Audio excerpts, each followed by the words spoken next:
भारत देशाला पोलिओमुक्त दर्जा प्राप्त झाला असला तरीही स्थिती कायम राखण्यासाठी राष्ट्रीय पल्स पोलिओ लसीकरण मोहिमेचे आयोजन करण्यात येते। त्यानुसार 28 जून 2026 रोजी आयोजित राष्ट्रीय पल्स पोलिओ लसीकरण मोहिमेचा जिल्हास्तरीय शुभारंभ पालकमंत्री नितेश राणे यांच्या हस्ते उपजिल्हा रुग्णालय कणकवली येथे बालकाला पोलिओ प्रतिबंधक लसीचे 2 थेंब पाजून करण्यात आला।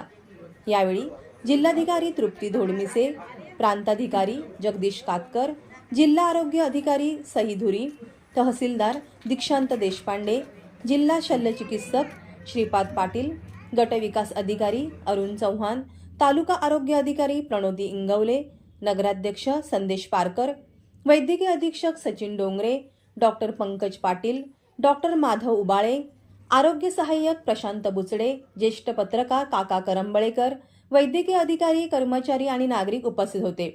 या प्रसंगी पालकमंत्री नितेश राणे यांनी पालकांना आवाहन केले की 5 वर्षाखालील कोणतेही बालक पल्स पोलिओ लसीकरणापासून वंचित राहू नये।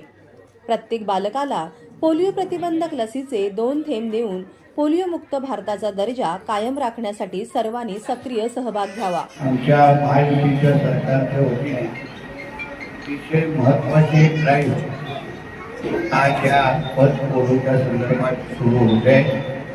आमच्या पूर्ण आरोग्य प्रशासनाच्या माध्यमातून तो नियोजन अतिशय उत्कृष्ट पद्धतीने झालेला आहे। 2003 ला ही ड्राईव्ह झालेली आणि आता होत आहे। मला विश्वास आहे की आमचे सगळे आरोग्याचे अधिकारी सहकारी अतिशय नियमित पद्धतीने जे काही आमच्या राज्य सरकारने नियम घालून दिलेले आहेत त्या पद्धतीचे पूर्ण ड्राईव्ह पूर्ण करतील असा विश्वास या निमित्ताने व्यक्त करतो। उपस्थित असलेल्या पालक वर्गाचा त्यांनाही मी धन्यवाद देईन की त्यांनी आमच्या सरकारच्यावर विश्वास ठेवून आरोग्य यंत्रणेवर विश्वास ठेवून आपण इथे मोठ्या संख्येने आलात म्हणून आमच्या सगळ्यांच्या वतीने आपल्या मनापासून आभार मानतो।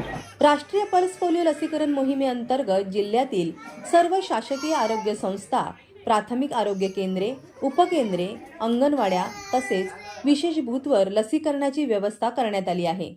रविवार दिनांक 28 जून 2026 रोजी राष्ट्रीय पल्स पोलिओ लसीकरण मोहीम संपूर्ण सिंधुदुर्ग जिल्ह्यात राबविण्यात येत आहे। या मोहिमेसाठी जिल्ह्यातील 0 ते 5 वर्ष वयोगटातील 27,806 बालकांना पोलिओ प्रतिबंधक लसीचे 2 थेंब देण्याचे उद्दिष्ट निश्चित करण्यात आले आहे। त्यासाठी जिल्ह्याभरात 904 लसीकरण केंद्रे, 80 मोबाईल पथके आणि 43 ट्रान्झिस्ट पथके कार्यरत राहणार आहेत। तसेच 249 उपकेंद्रे, 38 प्राथमिक आरोग्य केंद्रे, 11 उपजिल्हा ग्रामीण रुग्णालये आणि जिल्हा शासकीय वैद्यकीय महाविद्यालय व रुग्णालय यांच्या मार्फत ही मोहीम प्रभावीपणे राबविण्यात येत आहे।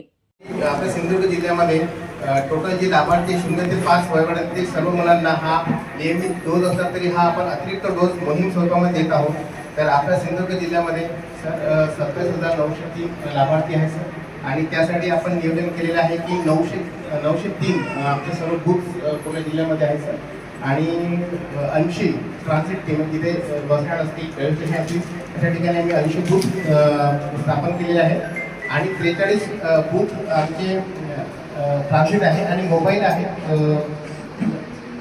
90 बूथ 80 बूथ आमचे मोबाईल आहेत आणि 43 बूथ ट्रान्झिट आहेत आणि हा झाल्यानंतर उद्याचा दिवस झाल्यानंतरही आम्ही ग्रामीण भागामध्ये 3 दिवस घरोघरी जाऊन ते लसीकरण करून घेणार आहे आणि शहरी भागामध्ये 5 दिवस आपण सर्वांनी आपल्या मुलांना तो डोस लावून घ्यावा।